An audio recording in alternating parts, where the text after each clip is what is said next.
내가 여호와의 이름을 전파하리니 너희는 우리 하나님께 위엄을 돌릴지어다. 그는 반석이시니 그가 하신 일이 완전하고 그의 모든 길이 정의롭고 진실하고 거짓이 없으신 하나님이시니 공의로우시고 바르시도다.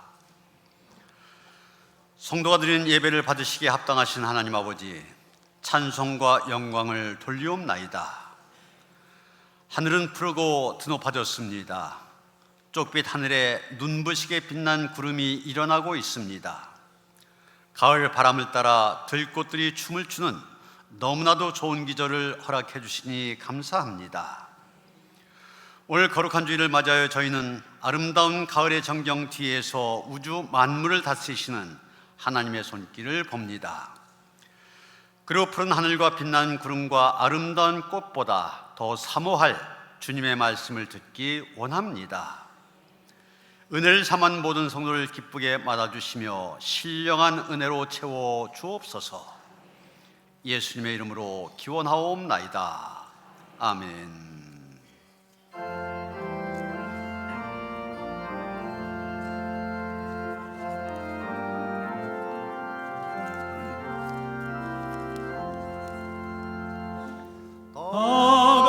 감사드리세 온 마음을 주께 바쳐 그 섭리 놀라워 온 세상 기뻐하네. 옛부터 주신 한없는 그 사랑 선물로 주시네. 이제와 영원히 사랑의 하나님 언제나 함께 계셔. 기쁨과 평화에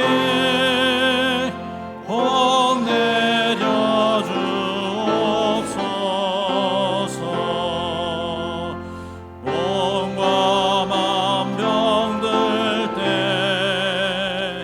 은혜로 지키사 이 세상 악에서 구하여 주소서. 감사와 찬송을 다 주께 드리어라. 저 높은 곳에서 다스리시는 주님, 영원한 하나님 다 경배하여라. 전에도 이제도 장래도 영원히.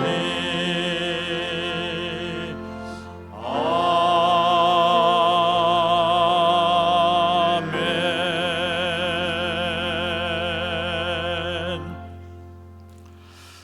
하나님은 통회한 마음으로 나온 산들을 물리치지 않으십니다.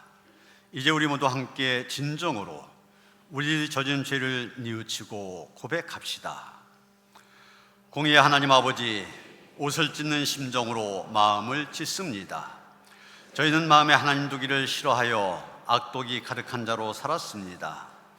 하나님의 형상대로 지음을 받은 이웃을 향해 비방하는 자요, 교만한 자요, 자랑하는 자요, 부모를 거역하는 자요, 무정한 자요, 무자비한 자로 한 주간을 지냈습니다. 이 같은 일을 하나님께서 싫어하신다는 사실을 잘 알고 있으면서도 죄악의 길에서 돌아설 줄 몰랐습니다. 가슴을 두드리며 회개했던 세리처럼 저희도 감히 하늘을 우러러보지 못하고 눈물 흘리며 회개할 뿐입니다. 저희를 불쌍히 여기시고 마음으로 지은 죄, 입으로 지은 죄, 손과 발로 지은 모든 죄를 십자가의 보혈로 정결하게 씻어 주옵소서. 예수님의 이름으로 이 고백의 기도를 드립니다. 제사장 여호와 앞에서 그를 위하여 속죄한즉 그는 무슨 허물이든지 사함을 받으리라. 내 영혼아 여호와를 송축하라.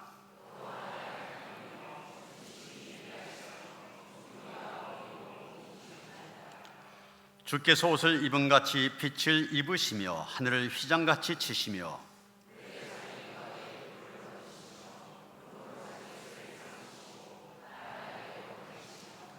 바람을 자기 사신으로 삼으시고 불꽃으로 자기 사역자를 삼으시며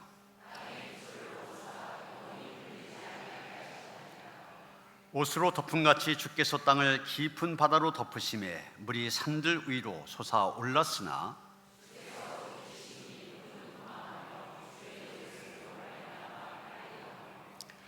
주께서 그들 위하여 정하여 주신 곳으로 흘러갔고 산은 오르고 골짜기는 내려갔나이다.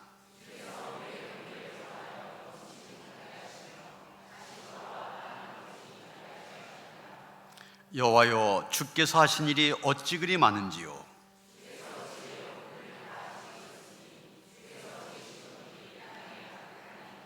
아멘.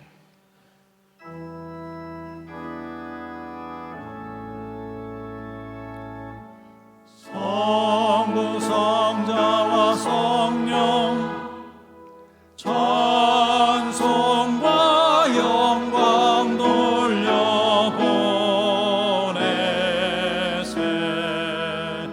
대초로 지금까지 또 영원 무궁토록 성삼위께 영광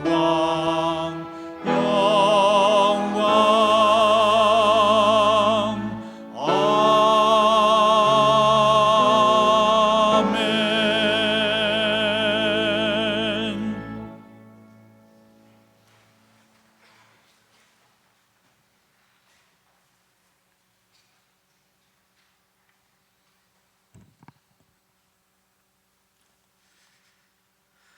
날마다 저희들에게 각별한 사랑과 관심으로 지켜주시고 찬양을 부르며 예배로 인도하심을 참으로 감사드립니다. 어리석고 연약한 저희들 수많은 죄악과 혈기로 하나님의 자녀답게 살지 못하였지만 그럼에도 불구하고 주님 앞에 나왔습니다. 우리의 몸과 마음과 영혼을 정결케 하셔서 하나님이 받으시는 복된 시간이 되게 하여 주시옵소서. 시대의 흐름에 따라 사람에게 필요한 요구는 하나님의 영역에 끊임없이 도전하고 세상의 왕들은 하나님처럼 높아지려고 세계 이곳저곳에서 전쟁을 일으켜서 수많은 젊은이들이 목숨을 잃게 하고 있습니다. 또 나라 내 드리워진 이념의 대립으로 분열된 국론은 백성들을 항상 불안하게 하고 있습니다. 세상의 모든 권세와 악인과 의인들도 하나님이 세우시고 다스리는 우리 하나님 아버지께서 하나님의 정의와 공의만이 세상과 우리나라를 지배하도록 주관하여 주시옵소서. 예수 그리스도만이 길이요 진리요 생명으로 살아있게 하여 주시옵소서. 아울러 우리 교회가 고뇌방주 역할을 잘 감당하여서 다음 세대에도 믿음 안에서 굳건히 뿌리내리는 영적인 터전이 되게 하여 주시옵소서. 저희 노년교회 여러 가정들을 위하여 기도드립니다. 각 가정에 하나님을 믿지 않는 부모, 형제들도 많이 있습니다.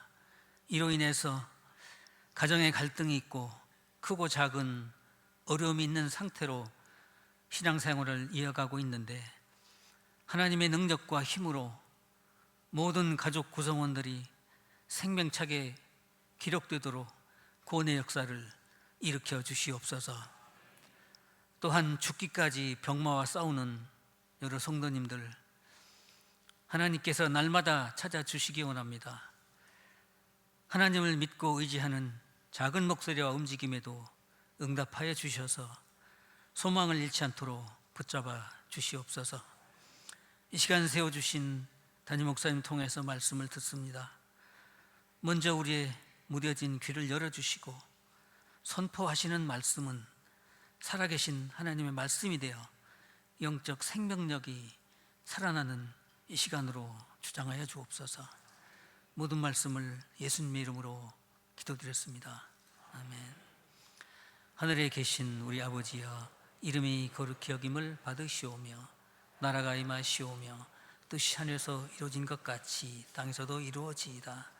오늘 우리에게 일용할 양식을 주시옵고 우리가 우리에게 죄 지은 자를 사하여 준 것 같이 우리 죄를 사하여 주시옵고 우리를 시험에 들게 하지 마시옵고 다만 악에서 구하시옵소서. 나라와 권세와 영광이 아버지께 영원히 있사옵나이다. 아멘.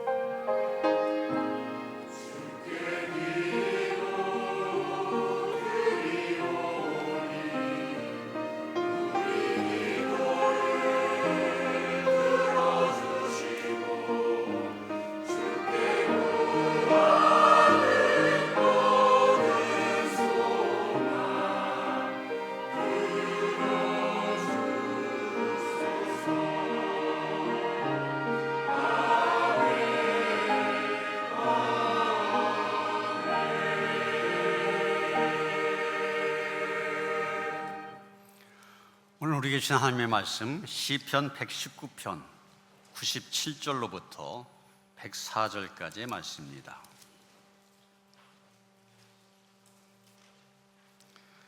시편 119편 97절입니다. 성경 구약성경 894쪽 봉독합니다. 내가 주의 법을 어찌 그리 사랑하는지요, 내가 그것을 종일 작은 소리로 읊조리나이다. 주의 계명들이 항상 나와 함께하므로 그것들이 나를 원수보다 지혜롭게 하나이다. 내가 주의 증거들을 늘 읊조림으로 나의 명철함이 나의 모든 수송보다 나으며 주의 법도들을 지킴으로 나의 명철함이 노인보다 나으니이다. 내가 주의 말씀을 지키려고 발을 금하여 모든 악한 길로 가지 아니하였사오며 주께서 나를 가르치셨으므로 내가 주의 규례들에서 떠나지 아니하였나이다. 주의 말씀의 맛이 내게 어찌 그리 단지요, 내 입의 꿀보다도 다나이다. 주의 법도들로 말미암아 내가 명철하게 되었으므로 모든 거짓 행위를 미워하나이다. 아멘.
할렐루야.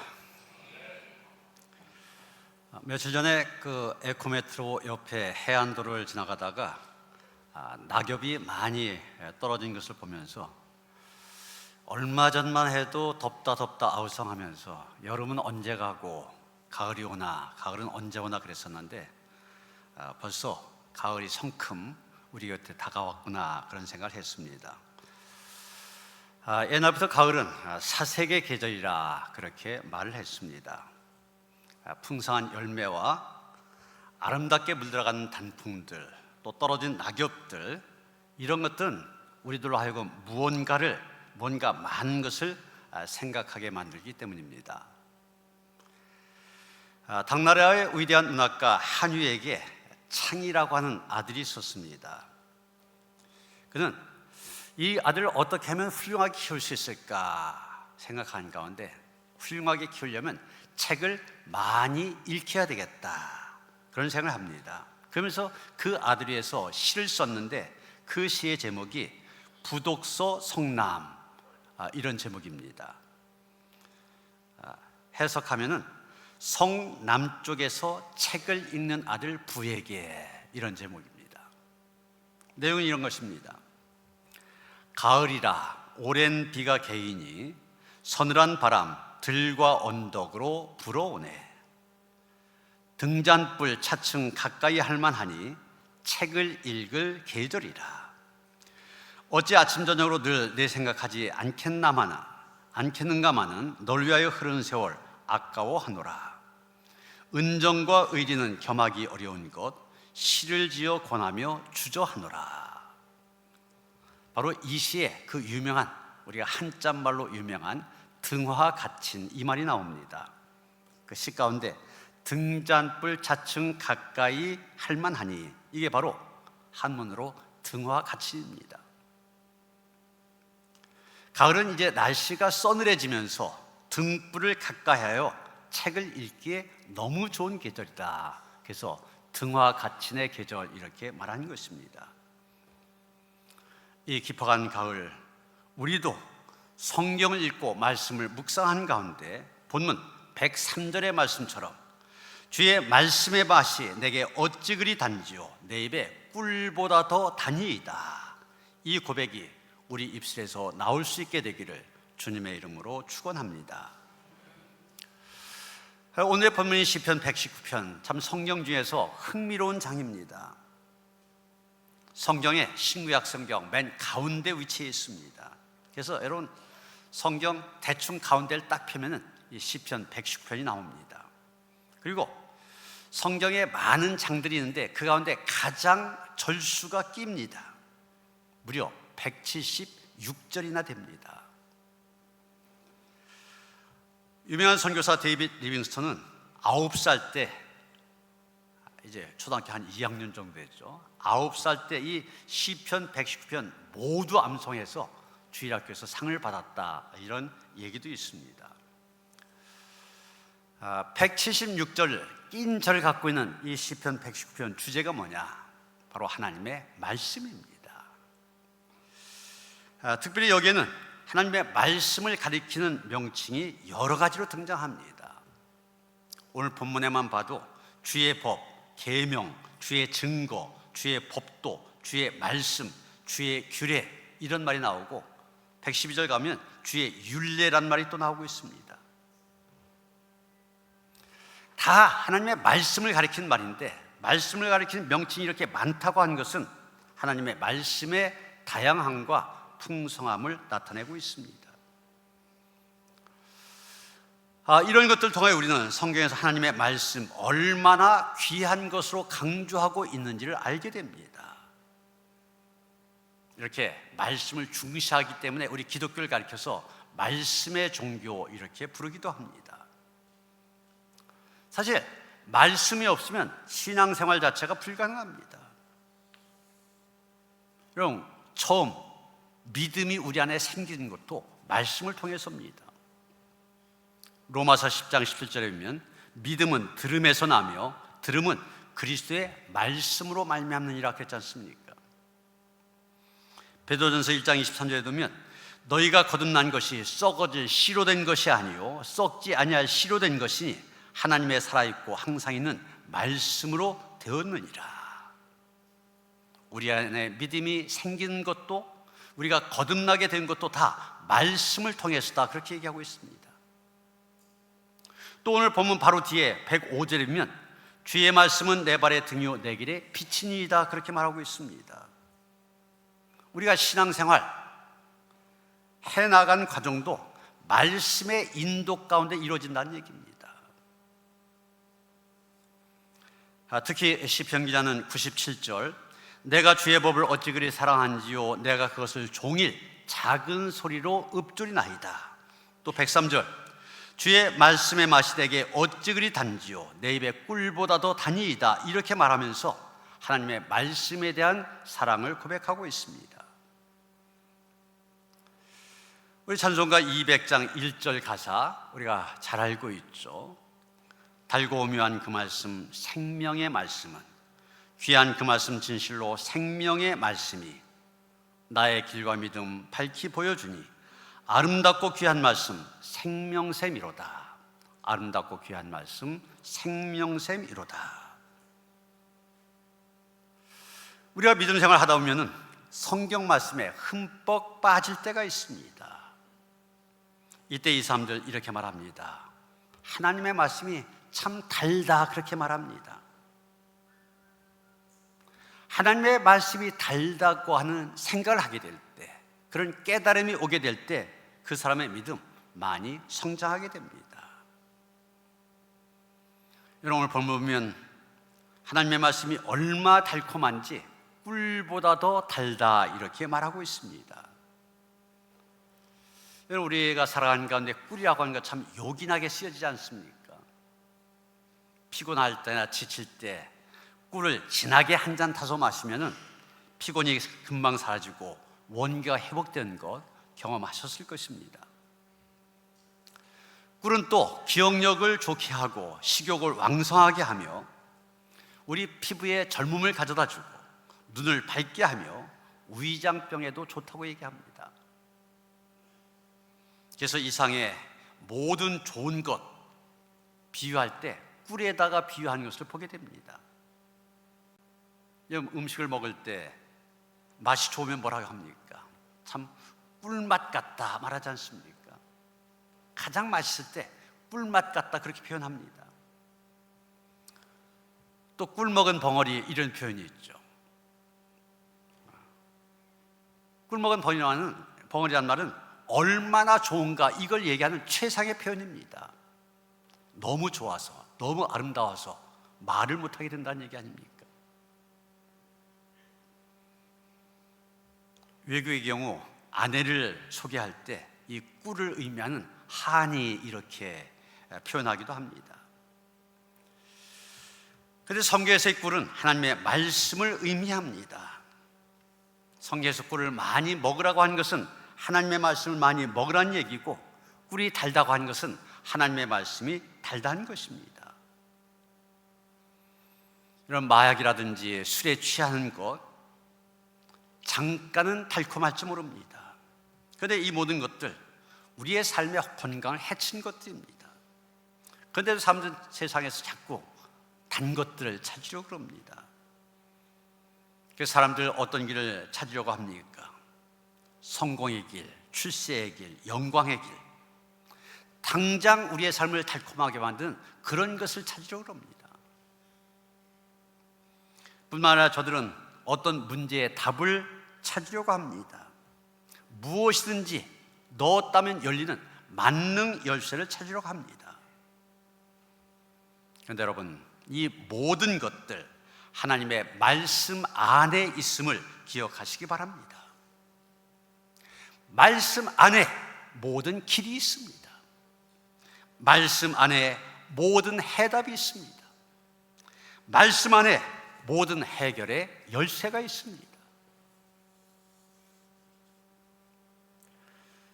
25년 동안 호스피스에서 임종을 앞둔 사람들 돌본 그런 경험을 가졌던 카렌 와이어트라고 하는 사람이 일주일이 남았다면 이런 제목의 책을 썼습니다. 그 바로 옆에 부제가 나와 있는데 어떻게 되어 있습니까? 죽기 전에 후회하는 7가지입니다. 이 책에서 이분은 죽기 전에 후회하는 7가지를 소개하고 있습니다. 임종을 앞둔 환자들이 한결같이 내가 이것을 미리 알았더라면 내 인생이 바뀌었을 것이다. 마지막 순간 당신은 나처럼 후회하지 않기를 바란다. 그러면서 얘기한 것이 7가지라는 거예요. 그 7가지 후회하는 것 뭡니까? 이분이 얘기한 것은 죽을 만큼 마음껏 사랑해 볼 것, 조금만 더 일찍 용서할 걸, 걱정은 내려놓고 행복을 만끽할 걸, 마음을 좀 열고 포용할 걸, 한 번뿐인 인생 열정적으로 살아볼 걸, 아등바등하지 말고 여유를 가지고 살 걸, 있는 그대로에 감사하며 살 걸. 이 7가지입니다.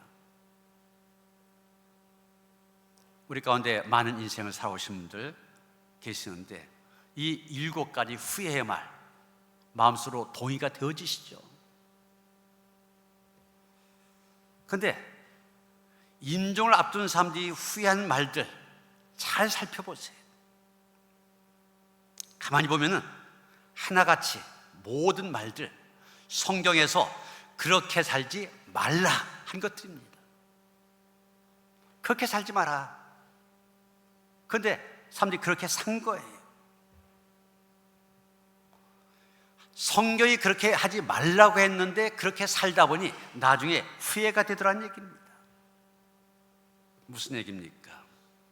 하나님의 말씀만이 우리가 후회하지 않는 인생을 살도록 우리의 삶의 방향을 올바로 가르쳐 준다는 얘기입니다.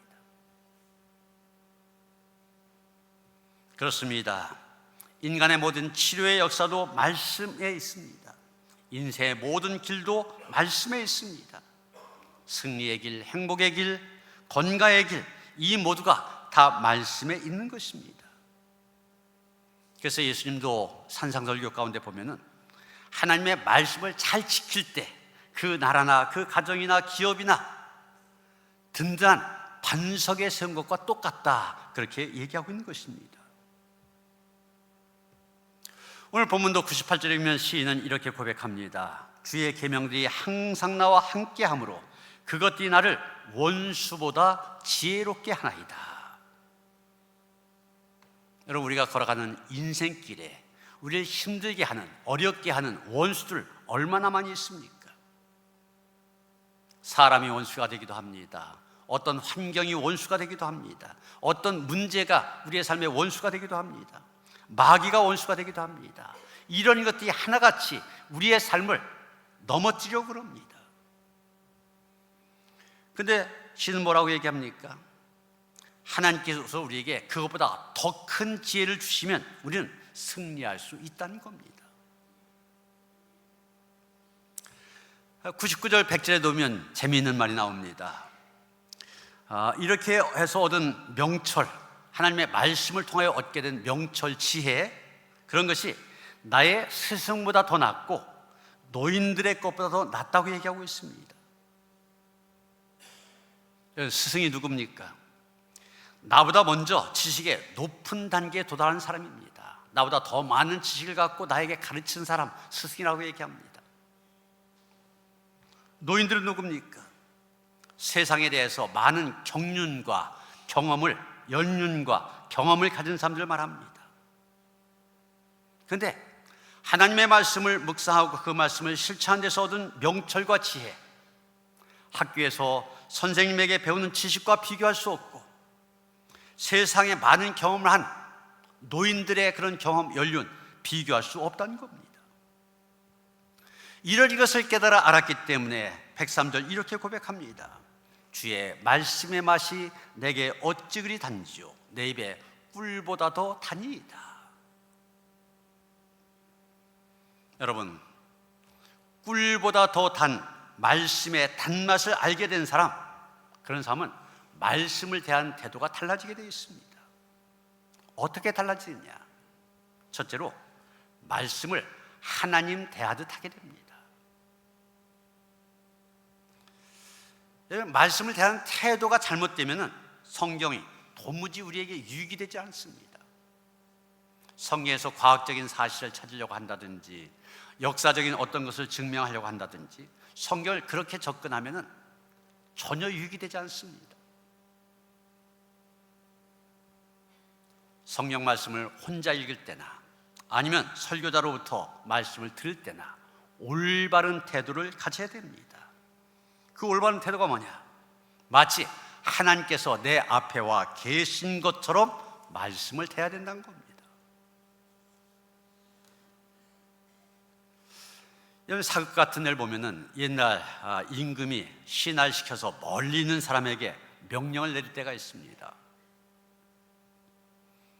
명령을 받은 사람이 말을 타고 달려갑니다. 그리고 당도하여서 어명이요 그렇게 외칩니다. 그러면 상대방은 넙죽 엎드리게 됩니다. 어명을 갖고 온 사람이 받는 사람보다 계급이 낮다 할지라도 똑같이 엎드려야 됩니다. 왜 그렇습니까? 어명을 통하여 임금님 앞에 엎드린 것과 똑같기 때문입니다. 우리도 마찬가지라는 것입니다. 말씀을 대할 때, 혼자 읽을 때도, 또 다른 사람으로도 전달받을 때도 말씀을 대할 때 하나님을 대하는 그런 마음가짐을 가져야 한다는 것입니다. 수요일마다 사도행전을 강의하고 있는데 이미 우리가 함께 나눈 그런 말씀 가운데 사도행전 10장 로마 백부장 고넬료의 이야기가 나옵니다. 이 사람은 그 당시 유대인들에게 편견이 있었는데 그 편견은 복음은 유대인에게만 해당되지 이방인에게는 필요 없는 것이다. 그러니까 이방인에게 전해서는 안 된다. 이런 편견을 갖고 있었습니다. 베드로도 똑같은 편견을 갖고 있었는데 그것을 깨트려서 이방인들에게 복음을 전하도록 어떻게 보면 선교 역사의 전환점을 가져오는 데 기여했던 인물이 바로 이 고넬료입니다. 이 고넬료가 기도 중에 환상을 보게 됩니다. 주님께서 옆 도시에 베드로가 와 있으니까 초청해서 말씀을 들으라고 얘기합니다. 그래서 그 지시대로 사람을 보냈고 집에는 모든 일가 친척들, 친구들, 가까운 사람들 다 모아놓고 기다립니다. 이제 베드로가 집에 당도했을 때 고넬료가 어떻게 했습니까? 넙죽 엎드리게 됩니다. 베드로는 당황하게 됩니다. 왜냐하면 고넬료는 100명의 부하를 거느린 로마의 고급 장교였었고 자기는 어부 출신의 떠돌이 선생입니다. 그런데 그 고넬료가 자기 앞에 엎죽 엎드립니다. 그래서 베드로가 그를 일으켜 세우며 말합니다. 일어서라, 나도 사람이라. 그리고 베드로가 말씀을 전하려고 할 때 고넬료가 한마디 하는데 그 말이 아주 멋진 말입니다. 뭐라고 했습니까? 10장 33절인데 내가 곧 당신에게 사람을 보내었는데 오셨으니 잘하였나이다. 이제 우리는 주께서 당신에게 명하신 모든 것을 듣고자 하여 다 하나님 앞에 섰나이다. 잘 오셨습니다. 우리는 다 하나님 앞에 있나이다. 그는 인간 베드로를 통해서 말씀을 받고 있음에도 불구하고 그 말씀이 하나님께로부터 오는 거다 믿고 내가 지금 하나님 앞에 서 있다 고백하고 있는 것입니다. 여러분, 이렇게 말씀을 받을 때마다 하나님을 대하듯 한다. 이게 얼마나 놀라운 일이 벌어지겠습니까? 그 말씀 얼마나 진지하게 받아들이고 얼마나 그 말씀대로 살려고 애를 쓰겠습니까? 말씀을 하나님 대하듯 할 때마다 놀라운 하나님의 역사 우리 가운데 넘쳐나게 될 줄로 믿습니다. 두 번째, 말씀의 단맛을 알게 된 사람은 말씀을 묵상하게 됩니다. 우리 성경 97절 하반절을 보면 내가 그것을 종일 작은 소리로 읊조리나이다 이렇게 번역했는데 옛날 개역 성경에 보면 내가 그것을 종일 묵상하나이다 이렇게 번역하고 있습니다. 우리가 신앙생활 하면서 성경 말씀을 읽는 것, 듣는 것, 쓰는 것, 공부하는 것 암송한 것 다 중요합니다. 귀한 일들입니다. 그런데 그것보다 더 중요한 것이 있습니다. 바로 날마다 말씀을 묵상하는 것입니다. 여러분, 우리가 신앙생활하면서 정말 중요한 것이 무엇입니까? 오늘 나에게 주시는 하나님의 뜻, 하나님께서 내게 주신 특별한 말씀, 이걸 깨달아 아는 거 아닙니까? 우리가 말씀을 깊이 묵상할 때 성령께서 우리의 마음에 역사하셔서 우리로 하여금 깨닫게 만듭니다. 그것이 바로 나에게 주시는 하나님의 음성입니다. 바로 그것을 발견해야 되는 것입니다. 그럴 때 비로소 생생하게 살아있는 하나님의 말씀을 받게 되는 것입니다. 그럼 구체적으로 묵상이라는 게 무엇이냐? 이런 묵상 그러면은 되새김질을 생각하시면 이해하기 쉬울 겁니다. 되새김질하는 대표적인 동물 소 아닙니까? 근데 소를 보면 참 이상해요. 먹는 거 풀밖에 없습니다. 풀밖에 안 먹는데도 덩치가 그렇게 큽니다. 왜 그렇습니까? 하나님께서 풀만 먹고 사는 초식동물로 창조하시기도 했지만 그 비결은 되새김질에 있다고 얘기합니다. 이 소는 위가 여러 개 있대요. 그래서 이 소가 먹는 먹이 여물이라고 그러지 않습니까? 여물을 먹으면 위가 여러 개이기 때문에 여기 넣었다가 또 꺼내서 되새김질했다가 이쪽에 집어넣고 이걸 계속 반복한다고 그래요. 되새김질을 자주 하면, 많이 하게 되면 그 영양분 얼마나 충분히 섭취할 수 있겠습니까? 하나님의 말씀도 마찬가지라는 얘기예요. 한 번 듣고 지나치는 것이 아니라 계속 생각하고 또 생각하면서 되새김질 해야 됩니다. 이게 바로 묵상입니다. 되새김질 하되 특별히 나의 신앙과 상과의 연관성을 따지면서 깊이 생각하는 것입니다. 이것을 가리켜 적용이라 그렇게 얘기합니다. 우리는 올바른 묵상을 통해서 올바른 적용을 할 수 있게 됩니다. 이 적용이 구체화될 때 우리는 그 말씀을 실천할 수 있게 되는 것입니다.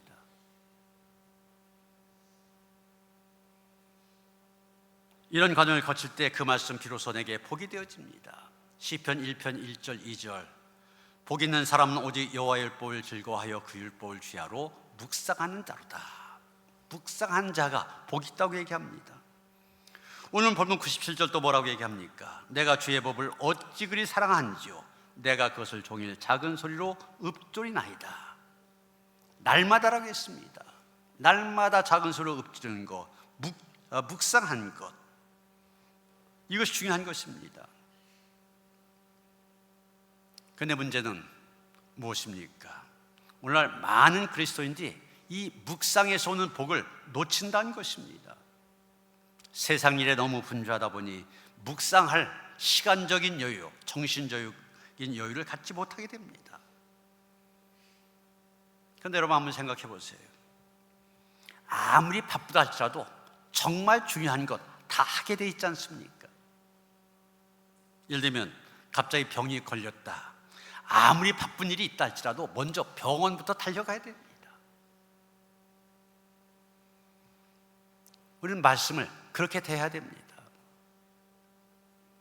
유엔 사무총장을 지낸 스웨덴의 경제학자이며 정치가인 닥 함마슐트라고 하는 사람, 세계 평화를 위하여 동분서주하다가 1961년 9월 비행기 사고로 그만 세상을 떠났습니다. 이분은 독실한 크리스찬으로 유명합니다. 그는 그 바쁜 일정 속에서도 자기 사무실에 조그만 방을 만들어 놓고 그 방에 들어가 성경 말씀을 읽고 그 말씀을 묵상했다고 합니다. 그만큼 하나님의 말씀을 사모했기 때문입니다. 여러분, 우리가 아무리 바빠도 세계를 돌아다니면서 일하는 유엔 사무총장보다 바쁘겠습니까? 말씀 묵상이 그만큼 중요하다는 걸 안다면 우리는 얼마든지 묵상의 시간을 가질 수가 있습니다. 세 번째로 말씀의 단맛을 알게 된 사람은 깨달은 바를 실천하게 됩니다. 이런 성경 말씀 그냥 알고 있으라고 주신 것이 아닙니다. 순종하라고 주신 것입니다. 더 나아가 깨달은 대로 순종하고 구체적으로 실천하라고 주신 것입니다. 바로 말씀의 단맛을 알게 된 사람, 자기의 깨달은 바를 실천으로 이어가게 됩니다. 미국 시카고에 가면 무디 신학교라고 있는데 그 신학교 안에 무디 박물관이 있습니다. 기념관이 있습니다. 그곳에 무디에 관련된 그런 자료들을 많이 전시해 놓고 있는데 그 중에 그가 사용하던 성경책이 한 권 거기 있다고 그래요. 그 성경책을 이렇게 들여다보면은 여백 곳곳에 자기가 직접 T라고 쓰기도 하고 P라고 쓰기도 한 것, 그런 것을 여기저기서 볼 수 있다고 합니다. T가 뭐냐? 영어로 tried, 시도해 봤다, 실천해 봤다, 그런 뜻입니다. 그 P는 뭐냐? proved, 검증되었다, 증명되었다, 그런 뜻입니다. 무슨 얘기입니까? 무디가 성경 구절구절마다 묵상하고 묵상한 성경마다 실천해 봤다는 거예요. 실천할 때마다 하나님께서 그대로 이루어 주신 것 처음 했다고 한 것입니다. 그래서 tried, proved 써놓은 겁니다. 한 사람 더 소개합니다. 세계적인 흑인 농학자 가운데 조지 카버라고 있습니다. 땅콩 박사 이런 제목 별명도 있는 사람인데, 이 사람은 수백 종의 씨와 농작물에서 기름을 추출해내는데 성공해낸 사람입니다. 그의 그런 공로를 취하고 또 그로부터 강연을 듣기 위해서 미국 상원에서 그를 초청하였습니다. 사회자가 질문을 합니다. 박사님, 어떻게 다른 사람이 생각지도 못한 그런 대단한 업적을 이루셨습니까? 그 비결을 말씀해 주십시오. 그랬더니 카버 박사 마침 손에 들고 있던 이 성경책을 지켜 올리면서 이렇게 말했다는 겁니다. 모든 비결이 다 여기에 들어 있습니다. 그랬더니 한 의원이 빈정거리며 이렇게 질문합니다. 아니 박사님, 성경에 땅콩 기름 짠 법도 나옵니까? 카버 박사가 대답합니다. 물론 땅콩에 기름 짠 법은 성경에 구체적으로 나와 있지 않습니다. 그러나 창조주 하나님이 성경을 통하여 나에게 말씀하시고 동행해 주셨습니다. 이 말씀 속에서 나는 모든 지혜를 얻었습니다. 그의 고백 그대로입니다. 그는 성경 말씀을 통하여 남들이 감히 흉내낼 수 없는 지혜를 얻었던 것입니다. 이 시편 119편 주제가 말씀이라고 했는데, 이 119편 시작하면서부터 말씀의 실천을 강조하고 있습니다. 1절 2절입니다. 행위가 온전하여 여호와의 율법을 따라 행한 자들은 복이 있음이요 여호와의 증거들을 지키고 전심으로 여호와를 구한 자는 복이 있도다. 따라 행하는 자, 실천을 강조하고 있습니다. 여러분, 나날마다 말씀을 대하되 하나님을 대하듯 하시길 바랍니다. 그 말씀 힘써 날마다 묵상하시길 바랍니다. 그래서 오는 깨달은 대로 실천하시길 바랍니다. 그래서 말씀을 따라 행한 자에게 약속하신 하나님의 큰 복을 누리며 살아가는 그런 성도들 되어주시기를 주님의 이름으로 축원합니다. 하나님 우리에게 말씀을 주셨기 때문에 믿음을 갖게 하시고 이 자리에까지 나오게 하신 줄 믿습니다. 말씀을 하나님 대하듯 할 때마다 하나님께 주시는 풍성한 은혜에 누리게 하시고 그 믿음 안에서 승리하게 하여 주시옵소서. 한 번뿐인 인생 하나님 주신 말씀 안에서 승리의 길만을 걸어갈 수 있도록 함께 하시옵소서. 예수 그리스도 이름 받들어 기도하여 싸움나이다. 아멘.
아멘.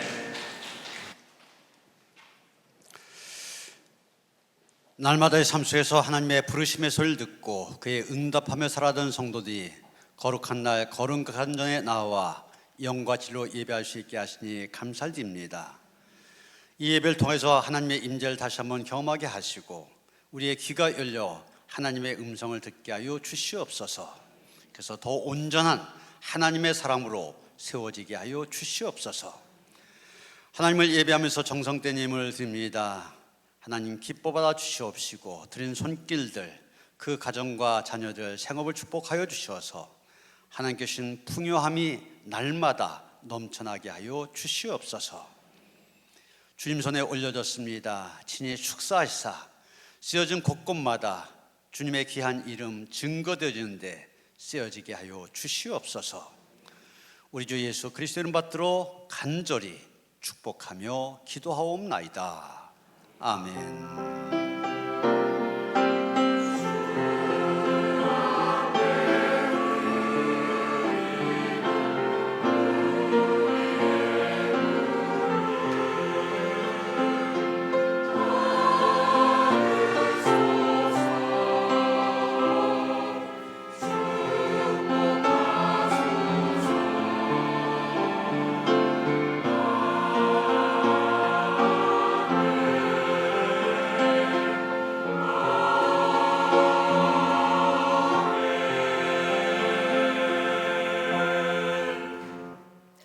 평안히 살 나누시겠습니다. 주님이 주신 평화가 함께 하시기 바랍니다. 인사하시겠습니다.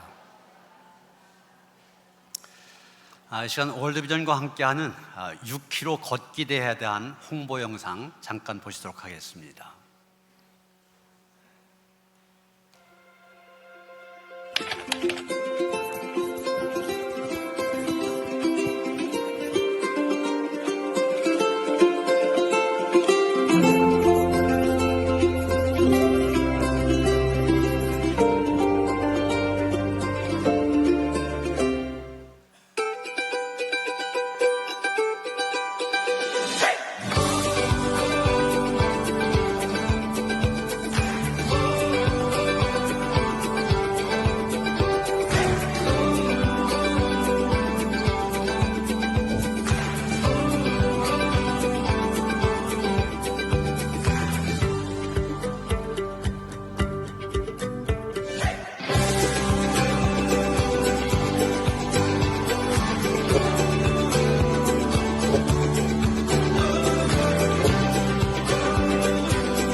다음 주 오후에 인천에 있는 교회들이 연합하여서 월드비전과 함께 6km 걷기를 하는데 6km 지금 방금 보신 것처럼 아프리카 아이들이 식수를 얻기 위해서 평균 걸어야만 되는 거리가 6km입니다.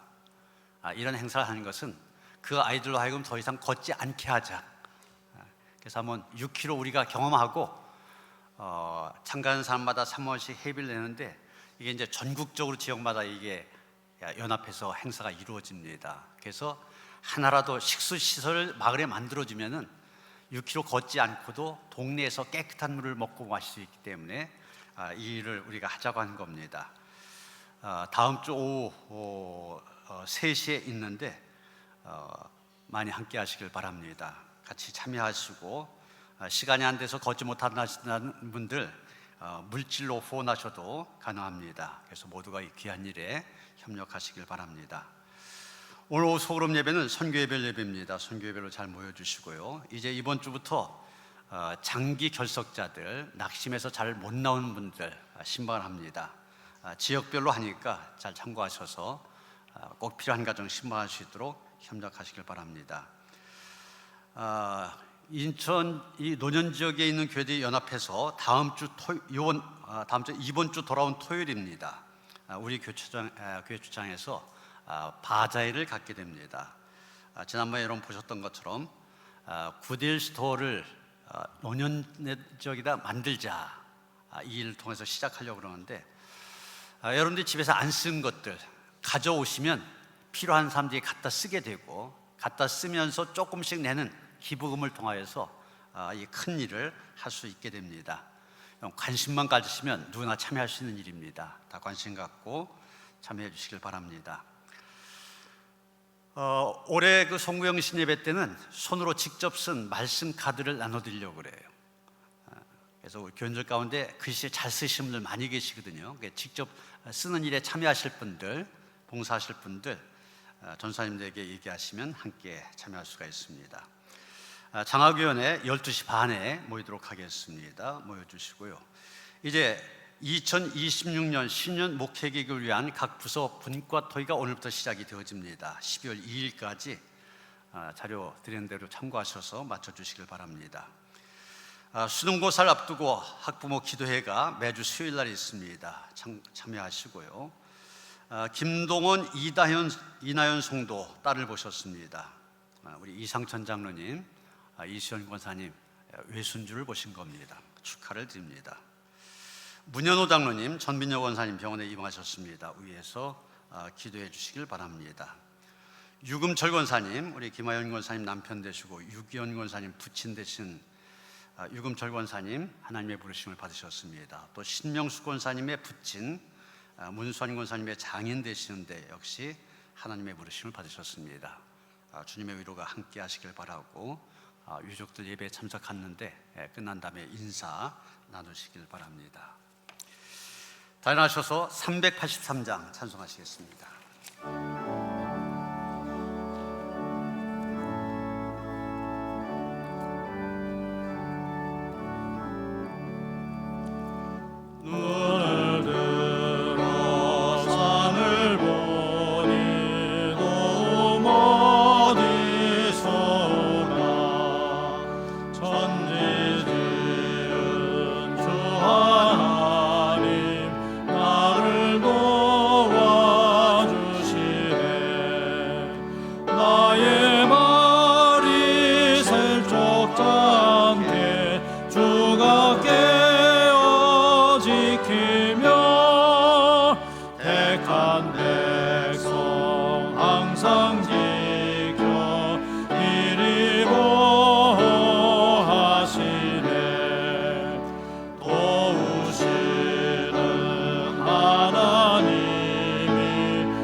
이제는 우주 예수 그리스도의 은혜와 하나님 아버지의 그 극진하신 사랑과 성령의 감화감동 역사하심이 하나님의 말씀 꿀보다도 달다고 고백하면서 그 말씀 안에서 말씀에 순종하여 말씀을 실천하며 살아감으로 인하여서 하나님께서 예배하신 큰 은혜 가운데 거하기를 원하며 다짐하는 모든 성도들 가운데 이제로부터 영원토록 함께 하시옵기를 간절히 축원하옵나이다.